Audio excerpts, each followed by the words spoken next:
So I'm start. Good morning, sir. Hi guys. Hi. I'm Soham Jain. Oh, it's lagging. Wait. Oh yeah, it's lagging. Can you hear me?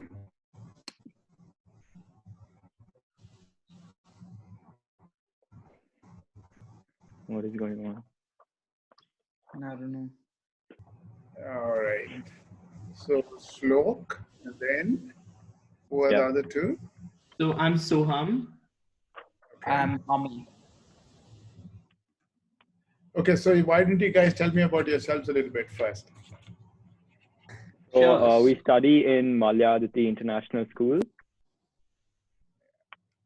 and we just were interviewing famous, successful businessmen to know about their success stories. So in the future, we can start business like easily, and we won't have any. We'll understand the challenges that people go through, and we'll overcome them easily. Yeah. Okay. So you're all classmates in Aditi, is it? Yeah. Yes. And which grade are you guys in? We're going 11. to the 12th. Going on 12. Okay. Good. So I'm start. Yeah. Okay. So good morning, sir.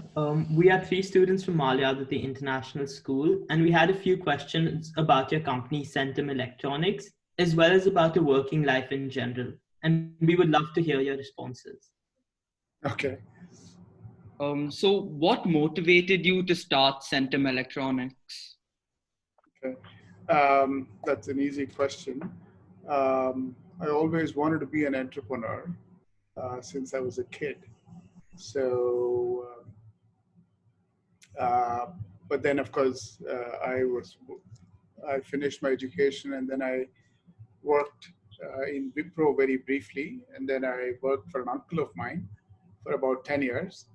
And since I always wanted to be an entrepreneur, and I went and spoke to him and I said, listen, I want to go and do something on my own. And so,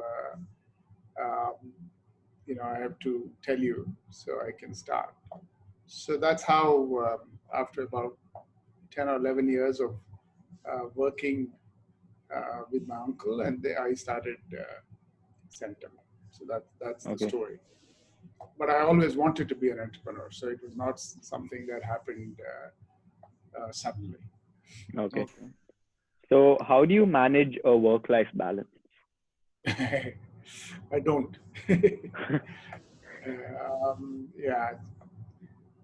I'm a first-generation entrepreneur, so I don't think we think too much about work-life balance and stuff. That's no. I think too much goes in work. The balance comes from the wife. So um,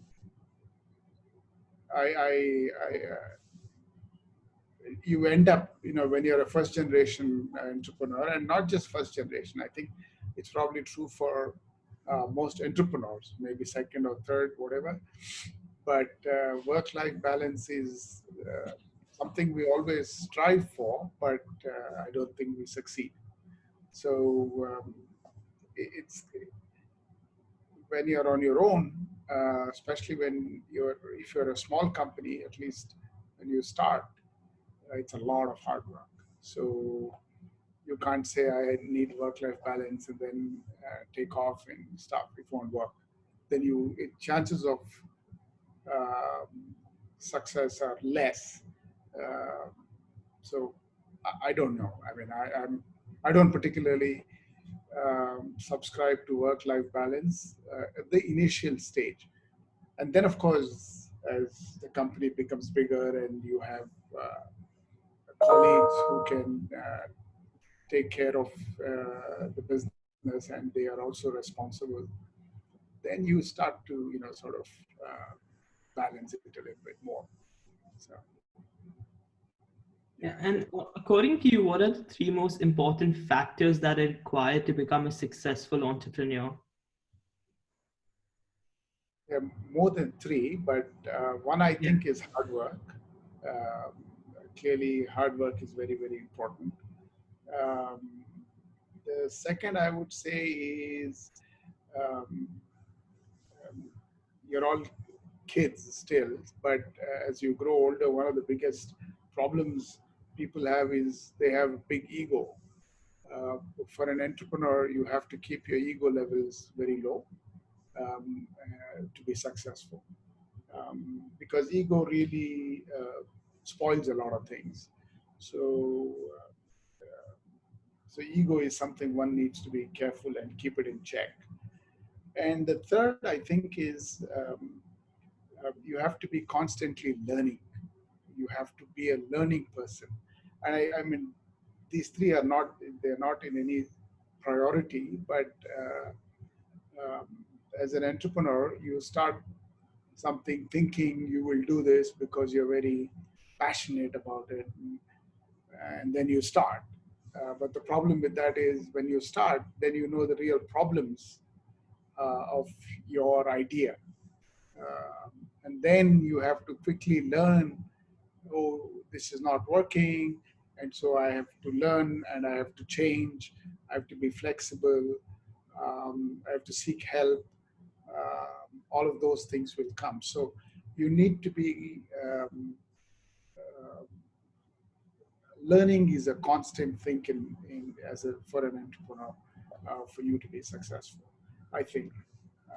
And when I say learning, um, essentially when you're in trouble, you go and ask for help, or you go and uh, if you thought this is the way to go, and then it's not working, um, then you go and see what else will work, which is again a learning process, and then you should say, well, my idea was not so perfect, and I have to change my thoughts, which means you have to be flexible. Not just because you thought this is the way to go, you keep saying, no, this is the way to go, this is the way to go, but it's not getting you anywhere. So you have to be flexible. You have to learn and change. And I think these, if you ask me, hard work, keep ego in check, um, and then of course you have to be a learning person or flexible, or you can use different words, but the idea is to change is something that will you have to be prepared for, because the market will change, the situation will. COVID is a good example. Whoever thought about COVID, right? 2 months ago, nobody thought everything will shut down. Now suddenly everything is shut down. So um, the change is something that will happen, and it's not in your control. But how you respond to the change is in your control. So, which means you have to learn, you have to be more flexible, you have to, progress from there. So, I put those three as very important. Okay. And what are some of the most recurring challenges you face and how do you overcome them?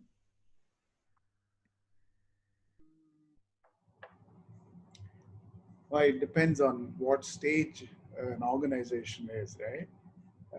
When you're a startup, you have certain kind of challenges. In 10 years, you have a different kind of a challenge. And so, so it really depends on um, the where a company is in its growth phase. Um, so you can't take the answer. I mean, what I'm giving you is probably for a company which is 25 years old, right? And we are not a young company, and we've been around for a while. So because if you had asked me the same question 20 years ago, I would have probably given you a different answer. So if you ask different people, depending on where they are in their journey, you will get different answers. Um, so context is very important. The point I'm trying to tell you is the context is very important. But in our case, um, did you had asked me about my challenges, right? Yeah. Yes. Yeah. You know, again, this is, you can't generalize this. These are all specific to a particular company at a certain phase in life. But I think the challenge that companies like us have is talent. The problem is this in India. Uh, we have a lot of people. We have 1 billion some people. Um, but unfortunately, um, the you need people who can actually, obviously companies like us are looking for growth and profitability and so on. So you're looking for talent, and India has a lot of people, but it doesn't have a lot of good talent. And so talent to me is one of the biggest challenges for us. So we end up spending a lot of time and effort developing talent internally. So we send our own people for all kinds of training and train them and so on and so forth. So that's one. And the reason that happens is um, any emerging country, any emerging nation, it can be China, it can be India, Malaysia, Indonesia, countries like this, um, the, their growth rates are normally much higher than the Western countries, right? If the Western countries grow at 2%, 2.5%, 1.5%, um, the emerging markets grow anywhere from 5% to, let's say, 7.5%. I'm just generalizing, but so your growths are much higher, um, and the biggest shortage that we have is talent. In the Western world, somebody joins a company and the guy is there for a long, long, long time, by and large. In India, if there is a good guy, somebody else will come and say, I'll double your salary, and they'll take him away. So you lose people because there's a lot of shortage of good people. You don't lose a lot of people, but you lose good people. And the problem is you want good people to stay. So that's, I think, to me, a big issue. And the way to overcome is, of course, salary is one part, but salary is not the only part. There's a lot of other things that you need to do to ensure talent stays, the talent that you want stays. Sometimes you don't want them to stay, and that's another problem. So I would put talent as the number one issue. Um, Most of our business is outside of India, so the challenge that we probably see is in terms of how can, because there's a perception um, in, there was a time when people didn't believe we could do very high-end, high-tech products in India. But now I think that phase is, I think, pretty much behind us, because there used to be a mindset in the Western world that, oh, you guys can't make what we want. This is very high tech. But I think that problem has sort of come down somewhat. In software, for example, I think that problem is not there. It's known very well for software. But hardware, it's still not where we would like it to be. So that challenge we have. And for that, of course, you have to have different strategies. And so we went and bought a company in France. So now we have 600 French guys working for us. And then suddenly people look at us as just, okay, it's another international company. So I think that problem is less now than it used to be, but most Indian companies will have the challenge if you're looking for exports. We don't do much in India, so I can't comment too much about India. So that I think would be the so from a growth standpoint, um, I think that was a bigger problem, but it's not that it doesn't exist. It does exist, but it's much less now than it used to be in the past. Uh, Money is not a problem by and large. I mean, you can, if you're making profits, you can get loans and, or you can raise equity and so on. I think that is not as big a problem. I would put talent as the number one issue for a high tech company. Yeah, that's I think that's probably the answer. Okay, And so again, like like I said, it depends on the context of where the of the company is. correct. Yeah, if you ask a startup, his problem may be something else, Yeah. right? So following COVID, which markets do you think will suffer the most, and which markets do you think will actually gain from this thing and grow further? You know, it's kind of hard to say, and we discuss this on a very regular basis, um, because it's still very new, right? Yeah. And um, I can give you some examples of what we thought and actually what happened, and we were wrong.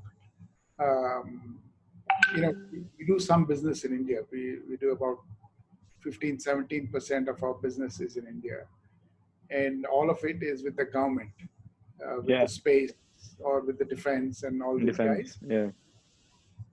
So we thought, because of COVID, government will want to prime the economy, and they will want to spend more to create more jobs or make sure that the existing companies survive, and so they'll put more money into defense and put more money into space and put more money into infrastructure and so on. But the funny part is that, and so we were the first 2 weeks, I think, we thought, oh, we are in good shape. Like we have to get some 77 crores or something from the government. And we thought, oh, so we'll get our money. It's not a problem. Because if you are a private company like automotive, I don't know if you guys have been reading up, automotive companies are saying, sorry, we won't pay to the suppliers, right? So they're all in trouble. Yeah. So we thought, oh, we'll be in good shape. Government is government, and they want to prime the economy. They will give the money, and so we won't have any problem. But that's not true. Government has said we are going to cut 40% of the budget. So now suddenly they're not paying us what we thought we would You're be. gonna get paid. Yeah. So it's still an evolving situation. So we can't really say what will happen. But I think, but again, government is government, right? They may turn around Yeah. in a month and say, okay, fine, we'll pay everybody that we have to pay. Whereas in a private company, that I think chances are if they are going through a hard time, they just have no money to pay.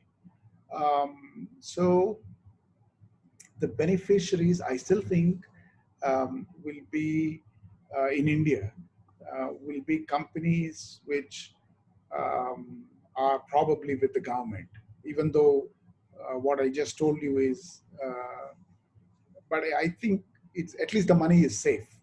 Yeah. Government can't go bankrupt, whereas private companies can actually go bankrupt. And if they go bankrupt, then their suppliers will never get paid. Paid. So those are the issues. So I think there'll be a little bit of, and the banks have not been very supportive. So because of that, I think, but overall, if you ask me, I think people dependent on the government will be the safest, although they may go through a little bit of a hardship for the next 2 or 3 months, but they are Month. safe. Okay. That's what. internationally, the other thing that's happening is there is a lot for companies like us. Um, there's a lot of talk about moving out of China, whether it's American companies or Japanese companies. American companies were talking about it even before COVID because of the trade war. Um, so I think for companies like us, if we can get hold of American companies who are operating out of um, how do you say China, and they want to look for an alternate, but they can't take it back to US because US is still very expensive. Expensive, yeah. Then then I think we'll be beneficiaries. Actually, we have put a strategic plan as a company just for that. So there's a very high level guy who's been appointed only to talk to American companies, European companies, Japanese companies, to ask them to come to India rather than go from China to Vietnam or Malaysia or Yeah. wherever. So we are actually investing in that endeavor. So I feel, and again, since we are 85% export, if you go to somebody and say, hey, I'm already selling to GE in the US and I'm selling to Alstom in France, and you go to Bombardier and say, why don't I do it for you? They'll be a lot more receptive to it because we are already doing business with very large companies outside of India. So I think that would be companies like us could be beneficiaries because of COVID. Um, so, I mean, this remains to be seen. But again, these are all what we see, and I think it'll happen. So, Yeah. Also, with revenues impacted by COVID-19, how are you managing to pay your employees and also keep them motivated during these trying times? Well, like I said, it's still it's just the beginning, right? Um, from what we see uh, from our Q1 plans, uh, we are not seeing too much. By the way, we work with medical and we Yeah. work with defense and aerospace, and so Yeah. we've been functioning already. So it's not like we have stopped production like most companies. So our Q1 may not be, it'll probably be 10% or 15% lower than what it would normally be, but not much lower. So, well, it remains to be seen. But as of now, even at the end of almost to the end of April, we believe our Q1 will be quite good. So, and of course, um, we are not a small company, so we have. Yeah. So paying salaries and all that is not the issue. The issue is, so I mean, we can continue to pay salaries for months, um, but that's not the issue. The issue is, if people have been sitting at home, um, how do we make sure that um, uh, they compensate? You know, we can, let's say if somebody didn't show up for a month, right? And so we can still pay their salary. That's not the point. But you can't just give it to them, right? Yeah. You have to work. So the question is, how do we make them compensate for that point? Whether we take away some of their leave or we make them work on Sundays, or I don't know. We have to figure out, and obviously we have some plans.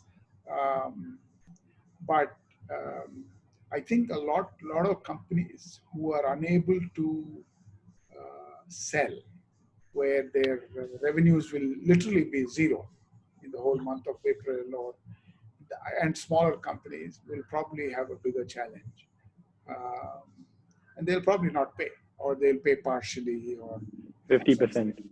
Yeah, they'll figure out. Yeah, so.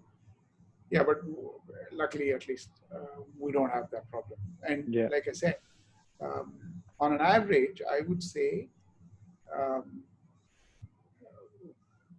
50 to 60% of our people have been actively engaged. Okay. Average. So, Okay. That's good. so and actually from yesterday, 100% have to be engaged, but they're not because many of these guys went back to their towns. Villages. Yeah. So those guys are stuck. About 500 of them are not able to come back. So those 500 will obviously not be working. Yeah. Yeah. So, but And yeah. and during these difficult times, are you using your design or manufacturing divisions to aid hospitals? For example, producing ventilators? No, we don't. I mean, we do products for medical. That's why we have the permission. The lockdown actually happened, I think, on 24th, and we got the permission on the 24th to keep the factories running. Okay. So, and that's because we are in medical products. So we actually make products for Philips Okay. in Europe. These are electronic products, which go into actually diagnosing COVID. Oh, So actually, our business has in that space, it's doubled. increase. Yep. Wow. We thought this year we'll do about $4.5 million with that particular company, and I think we're going to do about 7. So, which is good. Yeah. So that's medical products. So, but no, we are not doing anything for ventilators because it's not so easy. You know, everybody talks about, oh, let's make ventilators. Making a ventilator is not a joke. Yeah. There are standards to be followed. There's technology that you have to have. Um, and funnily, what happens is a lot of people during these times, right? People will say, oh, ventilators. So everybody wants to make ventilators. And so there'll be thousands of them, everybody saying, I'm making ventilators. And I don't know how many of them will be of a good standing, number one. Number two, we also feel countries like India, we don't have so much money. The Yeah. government doesn't have much money, neither do the hospitals. So at this point, they will throw all kinds of big numbers. And hopefully, and God willing, COVID, at least large part of it is behind us, let's say in the next few weeks.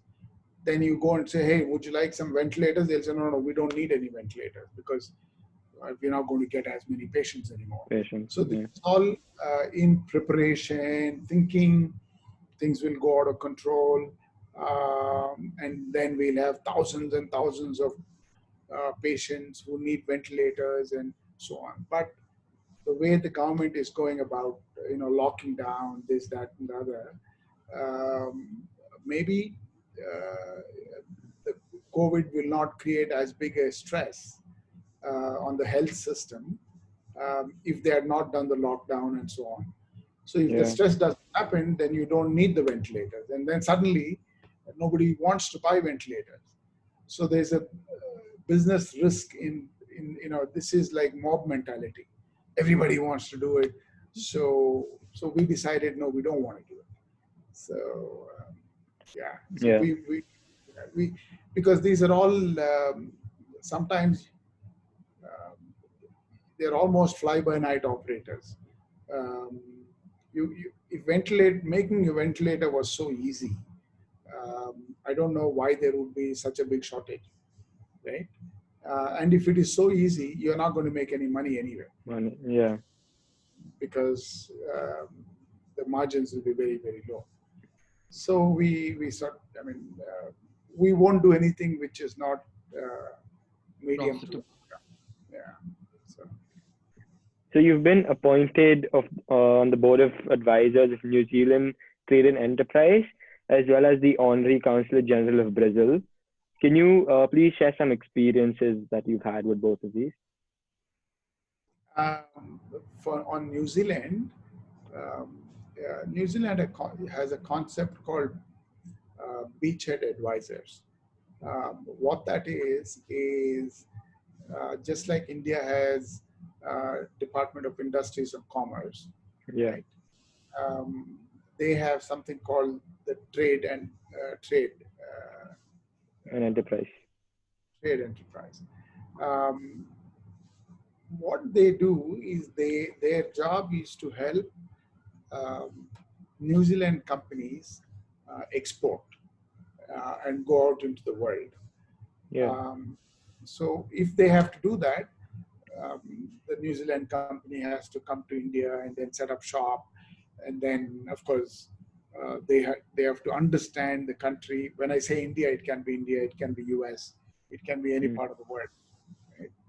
So it's a very that learning process is very expensive, and they can make a lot of mistakes. They don't understand the market, they don't understand the rules. So very difficult and overwhelming. So most companies don't come unless they're very big. If they're very big, then of Yeah. course they can afford to come and set up shop and spend the money and learn. So what New Zealand has done as a government is in most of these big countries, which they think can be the place for the New Zealand companies to export to, they choose some 5 or 6 um, people from that country who they think have some networks or knowledge, uh, which can, and they can use these networks and knowledge to help the companies that come from New Zealand, right? Let's say a New Zealand company wants to come into India and do something with dairy, because New Zealand is very big in dairy, right? Yeah. So one of our beachhead advisors, colleague, was the CEO of Nature's Basket, right? Oh, okay. And from now he's moved to Dunkin' Donuts, I think. Um, yeah, Dunkin' Donuts or the ice cream. What's the? There's another ice cream international company. So, but what they do is they bring on people like that, and then they can help the dairy companies, and because he knows the market, right? Or for example, um, kiwi, the fruit, the New Yeah. Zealand fruit, is is big. So now he can help those guys in New Zealand to say, this is the way you want to approach the Indian market, or these are things you should do, or these are the things you should not do, because he was the CEO of Nature's Basket. He knows retail, he understands retail, and so on. Likewise, I understand technology and high-tech products, space, defense. And we had a joint venture with a New Zealand company. Um, and I sold our stake in it. We own 51% of that company. Okay. We sold it last year. So we understand manufacturing. There's another thing.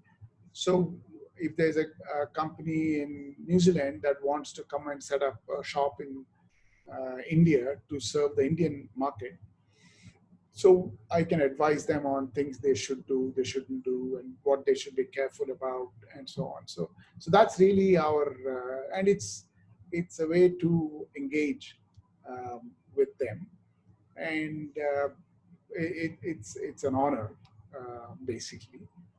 Likewise, being on the honorary council, um, basically honorary councils are appointed by countries in cities or states where they don't have an office. Because for a country to set up an office, it's very expensive. They have to bring an expat, they need an office, all of that. And it's a fairly expensive process. So what they do, but they think, let's say Karnataka is a high-tech state, Bangalore is a high-tech city. So they think a lot of trade can happen between the two countries, both ways. They can export into India, or they can buy something from India. So they need an office which can help this process, but they don't want to set up their own office. So then they go and they identify people who are sort of influential, or they're good networks, and they're people of certain standing in the society, and say, hey, can you be our honorary counsel? It's an honorary thing. We don't get paid. It's nothing, but it's an honor to. So we get, just to tell you, technically, I get the same status as a Brazilian diplomat in India. So that's so it, and actually the appointment, the final appointment is signed by the President of India. So they have to appoint. If I have to be a Brazilian honorary consul, it goes all the way to the president. So we are basically, we act and behave as a representative of Brazil, or a diplomat of Brazil, in helping the trade between the two countries. So that's really the how do you say? It's again, it's an honor to be appointed as an honorary consul. So, and it's and this is how trade is. Uh, uh, you international trade, as we grow as a country, becomes very, very important, and so we have a role to play in that, and so that's what. Could you also talk about some of your marketing strategies that you use? Guys, I have 14 minutes, and then I have to. Okay. Yeah. So marketing strategies. Again, they keep changing from time to time. Um, wow, that's kind of hard. Um, it starts with the first of all, we always scan the market first, right? It's not what you can make is not important. What the market wants is more important. Always remember this. When you want to start your own businesses, the problem many times that happens is, I can manufacture this, or I can make this, or I have the technology for this, so I will make it. That's really not important, because you can make all of this, but if nobody wants to buy it, you have no business, right? So if you have ability to make something, or produce something, that's good. That's a starting point. But you have to go to see what the market really wants. Yeah. Always look from the market side, not about what you can do. And that's why most startups fail, because they think they come up with an idea which they love, right? And because they love that idea, they think the market also loves the idea. But unfortunately, that it doesn't happen. And I don't know if you know the statistics. 1 in 100 startups actually succeed, or maybe even less. Right? Yeah. And most of it, they fail not because of the product or the technology, because they have not estimated the market properly. So market strategies are very, very, very important. Again, it depends on where one is in the growth phase. If you ask me now, what are our strategies? Our strategies are quite, for us, profitable growth is very important. We have to be profitable, not just growth. And we are in manufacturing, fine. But you must, what we know is manufacturing can very easily be commoditized. you don't make a lot of money in manufacturing because anybody can make. Yeah. The real value is in design, right? So from a strategy standpoint, um, we are very strong in design. We are also very strong in manufacturing. And also in manufacturing, we have some which is common, like everybody can do it. What we can do, others can do too. But then we have certain portions of manufacturing which pretty much nobody else in the country can do, right, in India. So that makes us quite unique. So there is a design element and there is a manufacturing element. So when we go to a customer with both these and say, look guys, we can solve your problem because I can do manufacturing. I can also do not just manufacturing because others can do it too, but I can also do design. Because there are a lot of companies in India which do only design, right? They don't do manufacturing. And long term but design. And that's always a big problem. So that's in terms of the offering, that is the unique offering that we do. And also um, we do only in the high tech areas. We don't do anything in let's say in cell phones or anything which or a, you know, IT computers where the volumes are huge. So we are not into that. We are into businesses which are quite unique, and the technology levels required are very high.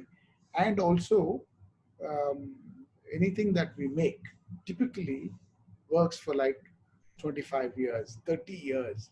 Like if one of the things we make, for example, that you guys will understand is a black box, right? Yeah. On Yeah. planes, you've Yeah. heard Yeah. of black box. Yeah. So we make a black box.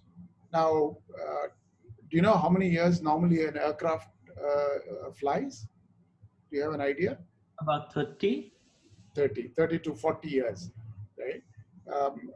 If it's a military aircraft, it goes on to 40 years. Yeah. So now the product we make has to work for 40 years, right? So the kind of quality that you have to put into it, the technology that you have to put into it, and so on is very rigorous. And so there are not too many companies who work in that space. It takes a long time for them to get to that point, and there are many entry barriers. So that's one of our strategies in terms of the offering that we have. Then, of course, there is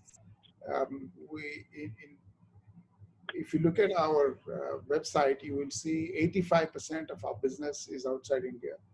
Roughly Yeah. 15% is India. About 50%, depending on the year. Sometimes it's 50, sometimes it's 45, sometimes it's 55. Around 50% is Europe. About 20% is North America. Um, that is one from a geographic standpoint. Then if you look at the services, we have design services. We do pure design. We do pure manufacturing. We also do design and manufacturing. So these are the offerings that we have. Right? Yeah. And then in terms of technologies, we are in power, we are in RF, we are in digital, and I'm going into more details. But so these are all the various things that we do. So there's geography, and then industry segments. We are into defense and space, aerospace. We are into transportation. When I say transportation, it's high-speed trains, metros, things like that. And then we are into industrial and we are into medical. So we are into multiple industry segments. We have multiple offerings, which is manufacturing, design and manufacturing.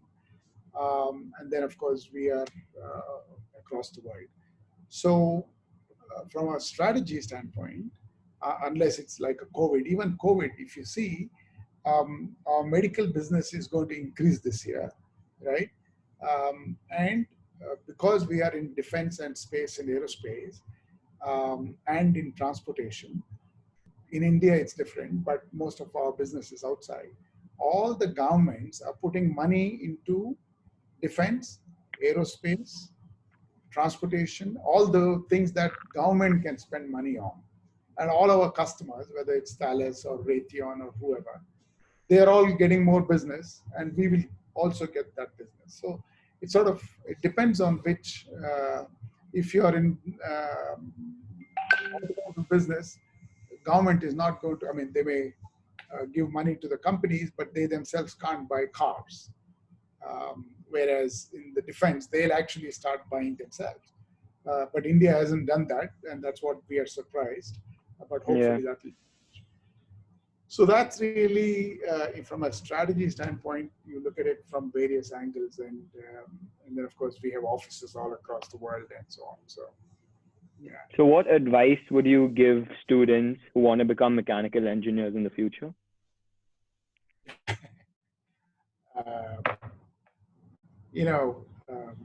The way I look at it is, I run an electronics company. I'm a mechanical engineer, so yeah. What I studied doesn't really help me on a daily basis. I think education allows you to think analytically, allows you to do problem solving. Those are the things that you actually learn. Okay, sure, you learn subjects, which are also very important. So whether you do electronics or whether you do mechanical or whether you do computer science, I think at a high level, you learn problem solving, you get the analytical skills. These are the things that you need to run a business. It doesn't matter which business you run, right? And then of course, sometimes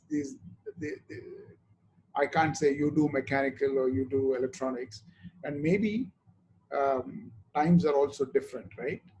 Today there is if you look at a car, when we were studying, and that was 40 years ago when I graduated, which means it's 45 years ago I entered engineering school. We are talking about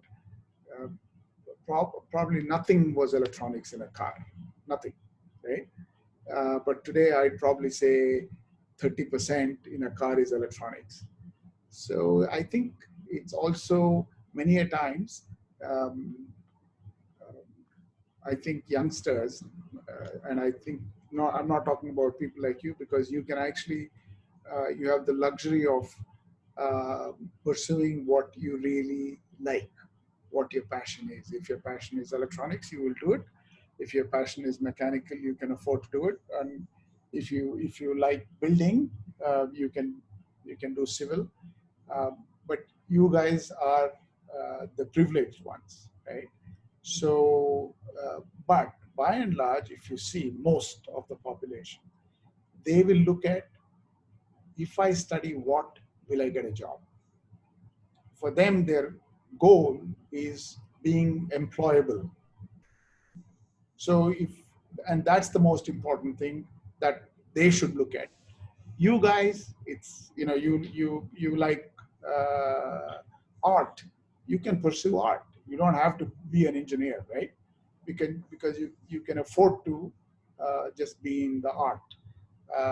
So I think people like you have the luxury of pursuing what you like, and you should, right? But what I would say is, guys like you, if you pursue something that you like, which you should, but you should be really, really good at it. And you have the ability to be, because you have everything in terms of the resources to be excellent in what you pursue. So my suggestion to you guys is, forget about mechanical engineering or electronics or whatever. The thing I would tell the four of you is to pursue what you really enjoy doing, because you have the privilege to do it. But you should really be very, very good. You should be world class. And that, I think, you owe it to yourselves. Forget about your families and stuff, but you owe it to yourself because if you're really passionate, you're passionate about singing, be very, very good. And for that, you have to work very, very, very hard. And that's my advice to the four of you. Advice to some guy from a middle class family would be very different. I'd say, boss, look, where can you get a job which will give you a good life? Go and study that. Whether you like it or not, doesn't matter. Go and study that because it will give you a good job. But you guys, it's different. So pursue what you really like. And it's okay if you're not very clear, you're still very young. But whatever you do, I think you should do very well. And that would be my sincere advice. And I think you owe it to yourselves. Forget about owe it to your parents and stuff. That doesn't matter. Whatever you do, do very, very well. And for that, you have to work very, very hard. Just because you are the privileged few, hard work is sometimes, I worry that guys don't. That's what I'd really urge you. Work hard and work hard in the area that you like. That's easy, right? You like to play basketball and you love it, but play it 16 hours a day and then you will get somewhere.